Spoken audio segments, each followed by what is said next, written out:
ইরানের ক্ষমতা কাঠামোয় একজনই শেষ কথা বলেন, তিনি হলেন সুপ্রিম লিডার। কিন্তু গত কয়েক দশক ধরে ইরানের ভাগ্য নির্ধারণ করা আয়াতুল্লাহ আলী খামেনির বয়স এখন ৮৬ এর কোঠায়। তার পরবর্তী উত্তরসূরি কে হবেন তা নিয়ে এখন তেহরানের অন্দরমহলে চলছে বিশাল হিসাব নিকাশ। বিশেষ করে ইব্রাহিম রাইসির আকস্মিক মৃত্যুর পর এই প্রশ্নটি আরও জটিল হয়ে উঠেছে। কে বসবেন ইরানের সেই শক্তিশালী সিংহাসনে? আজ আমরা বিশ্লেষণ করব সেই ৩ শক্তিশালী নামকে।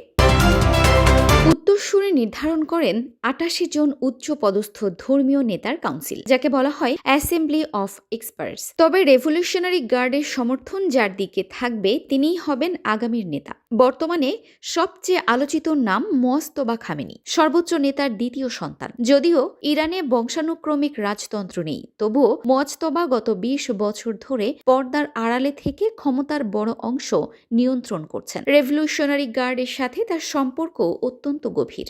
তবে তার পথে প্রধান বাধা হল রাজতন্ত্রের অপবাদ বা বংশীয় শাসনের বিতর্ক।